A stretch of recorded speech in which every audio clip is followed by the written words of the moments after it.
authors, publishers, those who are leading in thought leadership.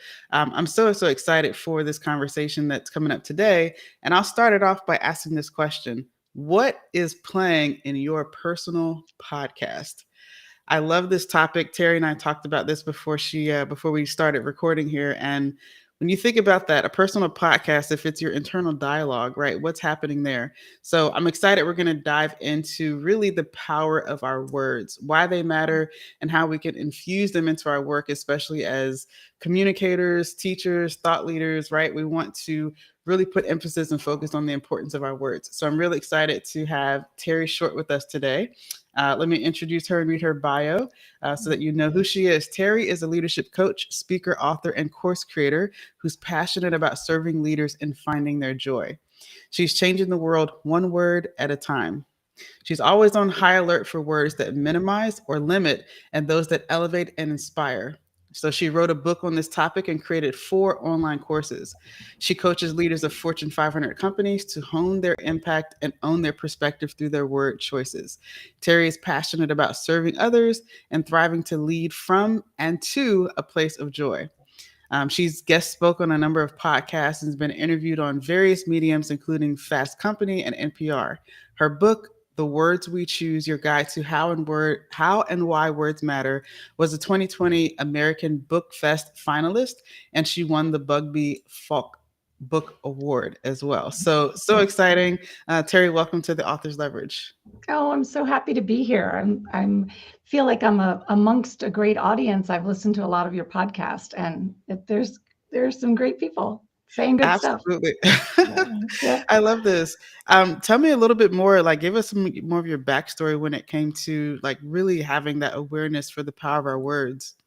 Well, early on in my career, 20s and 30s, I was in hospitality and very, very high-end resorts. And I'd listen to how the staff said two things. I'd listen to how staff said things to the customers, to the clients, and I'd listen to how leaders said things to the employees. And I spent a lot of time shaking my head. I was like, what? That is not what you meant. Or it's not, you could be more assertive, you could be more certain, you're choosing words that are minimizing. Then I segued into healthcare, and that's was such an honor to be responsible for improving the physician experience, the patient experience, and the employee experience, and their engagement.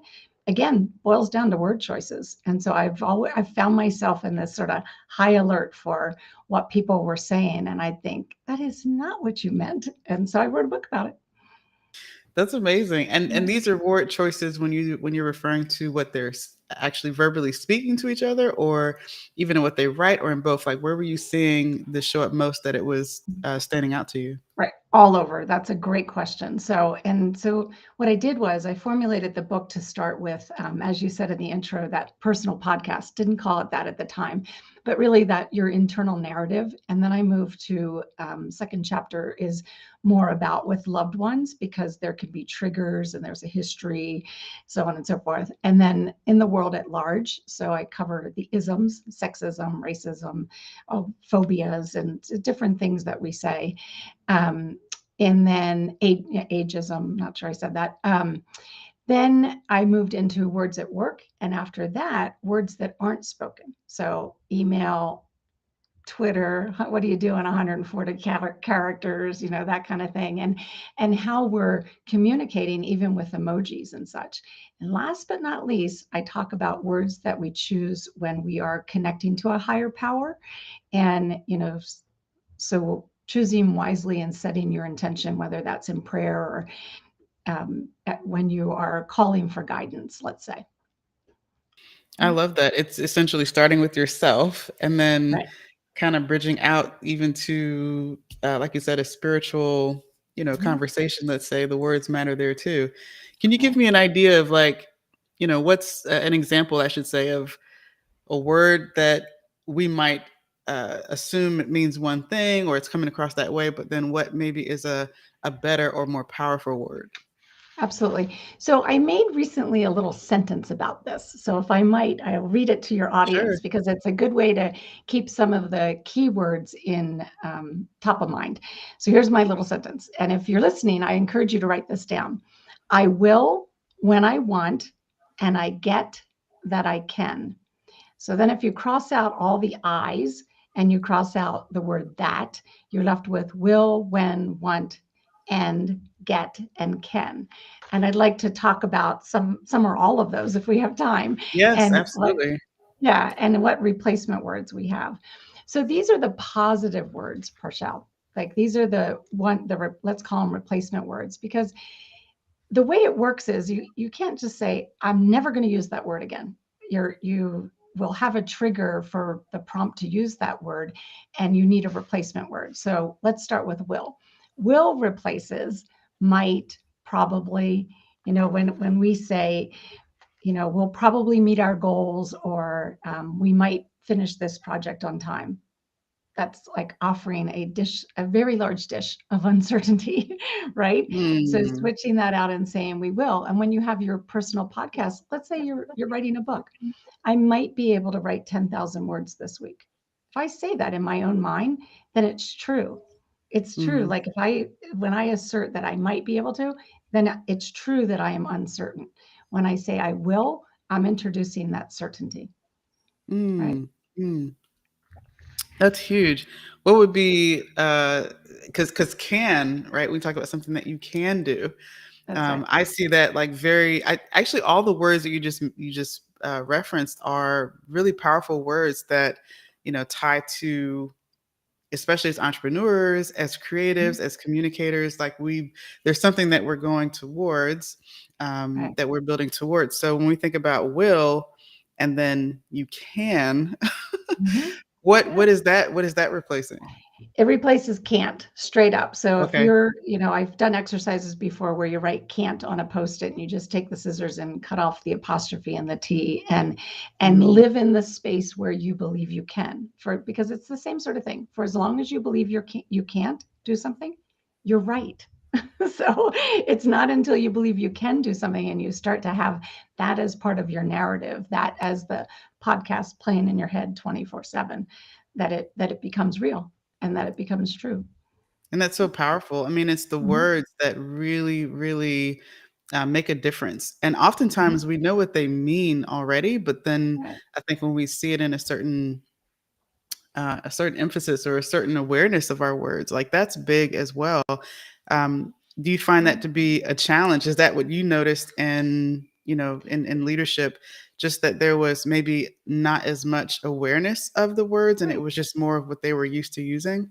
Absolutely. It becomes habit, right? And Yeah, we know it yeah. takes a month more or less to break a habit, depending on frequency of use. And so that's another thing about this list. I don't propose that anyone set about eliminating any of the words.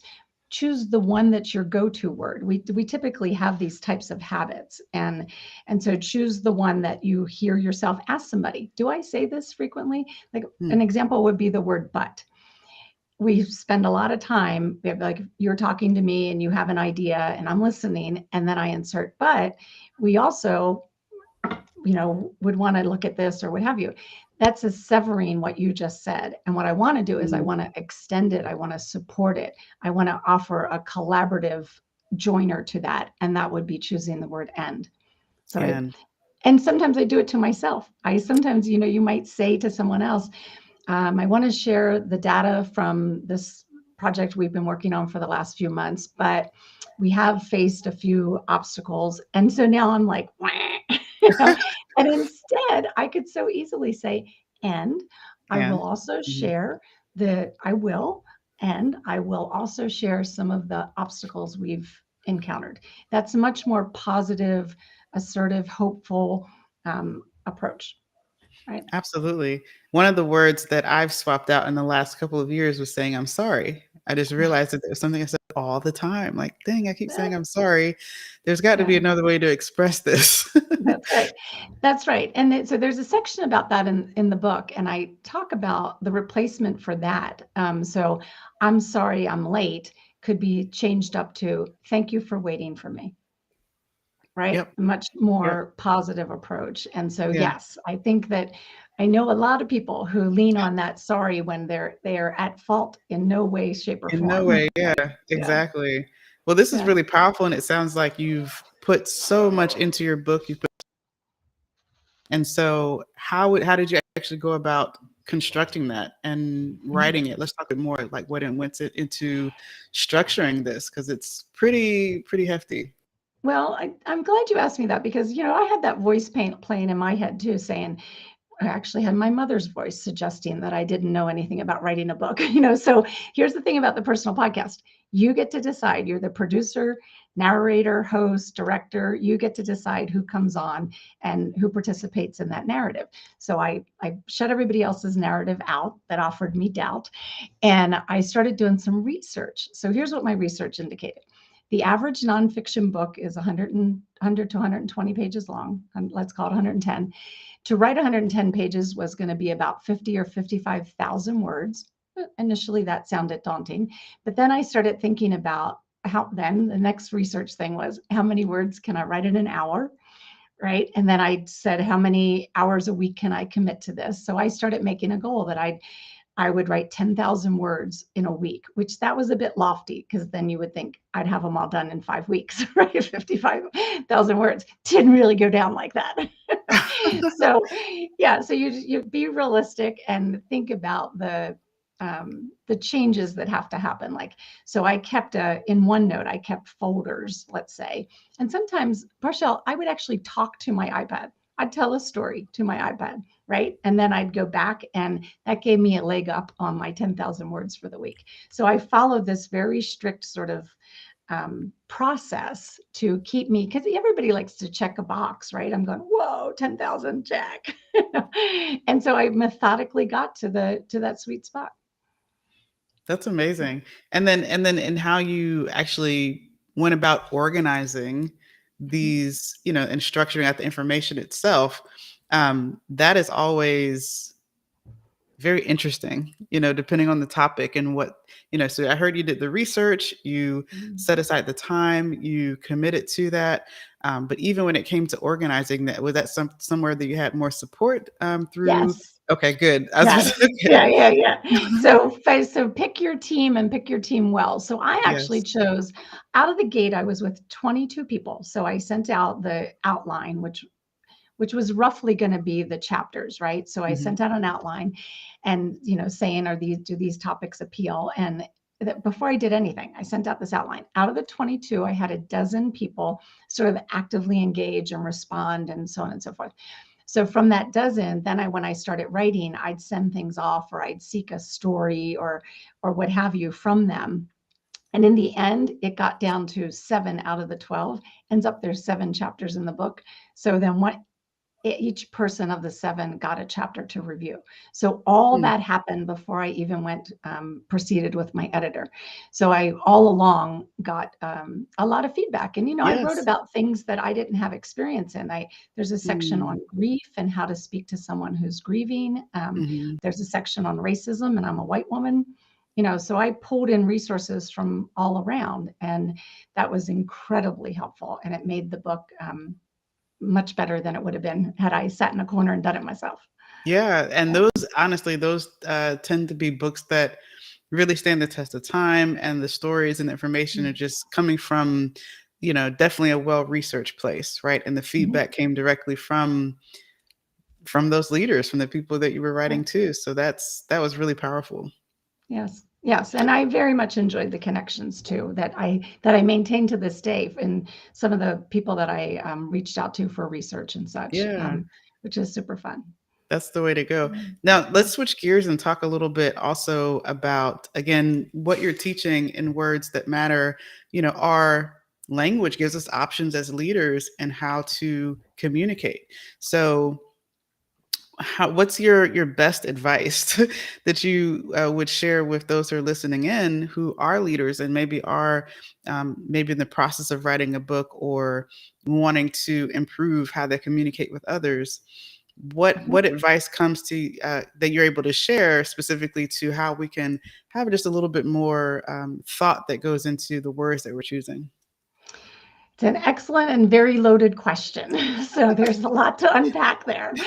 Um, Here's the thing. I believe that we are better served to always be thinking about whether or not what we say. So it's like, what's in my head, what's in my heart, and how it comes out of my mouth. that we are always ensuring that those words and what we are is tied to our intention and to our values. So head, heart comes out as we intend it and is tied to our values. Well, that means that you have to be more clear about your intention and your values. And you can already tell in this time that we're having, I'm a pretty fast talker, right? So that space that's like a nanosecond. Mhm. There you decide. Mhm. So I say, my advice is practice the pause. Slow down. I do that myself. Slow down and ask yourself some questions that start with what or how. What is my intention here? How will this serve the other person? How will this serve me? Whether I'm writing something, an email to someone, or I'm about to present, I want to um, practice the pause, stop, and ask some what, how questions and dig deeper into the purpose of the communication I'm about to embark on, whether it's a whole book or it's a meeting or it's a conversation that we're having. I believe as humans, we're just geared to go snippity snap too fast, and we don't do that pause and assess for intention and purpose. I love that. I love that. So pause. I wrote that down. Practice uh, the pause. Yeah. Practice the pause. I love that. And for those that are listening in today, listening in for to a replay, whenever they're listening to this episode, if they adhere to some of the things that you're saying and pick up your book and start to change up how they're communicating, what's in it for them? What's Mhm. the benefit for them? Maybe they already think they communicate really well, or they realize that I could do a little bit better. Whatever the case is, what's the end result? How do they improve? What happens in their lives when you're able to choose your words more wisely? Well, I'm very confident that one will realize their higher potential, right? When they take that step back and they're much more intentional about what they say to themselves. So that's how we started this conversation, what that Hmm. internal narrative is and how I change that up to be more supportive, more inspiring, more elevating as opposed to minimizing and limiting. So it'll start to bring about that self-awareness that you talked about, and then that will enlighten my potential, like open me up to all of my potential with those that I serve as a leader, with my loved ones, what have you. And so it starts with those word choices. I love it. I love it. And Yeah. Terry, where can and thank you for that. Where can people reach out to you, connect with you as well? Because this is really powerful information. I think that others will want to take part in. I know I am. Well, the timing is fantastic. Just this week, we've launched our new website, which is thrivingleadercollaborative.com. Can reach me at a shortened version of that, Terry, spelled Terre, at thrivinglc.com. And I just hope that people will reach out and connect with me directly. Absolutely. And we'll make sure that those are linked below Mhm. for those that want to do that. And as we wrap up the conversation, Terry, I would love for you to answer this question. I ask this question to just about everyone that comes on, which is, and it's funny because you're the word person. So the question is, what is your one word? If you have one word Mm. to, that you would say, that you would put out as, this is the word from Terry Short to leave with the world, what would that be? Joy. Joy. That's what my organization does is we help leaders find the joy in leading others, which starts with being super clear about what brings you joy. And we will live in a better world when everyone gets a bigger grasp on that, right? So joy is my word. 100%. I love that. Yeah. Yay, I love that. Yeah. Well, Terry, thank you so much for being here on the podcast and sharing your wisdom with us. This is amazing. Is there anything else that you want to add before we close up? No, I'm going to go with what I like to say a lot is that yours is the voice of humankind. So use it well. Hey, Yeah. that goes on a t-shirt or something, I think. At least a Uh, meme. Yeah. right? Yeah. Well, Terry, thanks again. This is such a good conversation. And for those that are tuning in, again, thank you for being here and checking out the podcast and what we're up to. As you can see, we have so many great conversations with authors, with thought leaders, with those even in the book publishing space. I appreciate Terry for coming on. I want to acknowledge her for stepping out to write those 10,000 works a week, or as much as she could get done, to put out her life's work. And I'm excited for her and excited for you if you're listening in. If you ever need any support around doing more with your book, I like to call it get more bang for your book. That's what we're about here at the Author's Leverage. We offer master classes, we offer workshops, as well as full done for you services that will help you go from book to course in less time than it took you to write it. So that's what we're here to support you with. And I'm so glad that you tuned in. If we can ever help you, definitely reach out. We're at theauthorsleverage.com.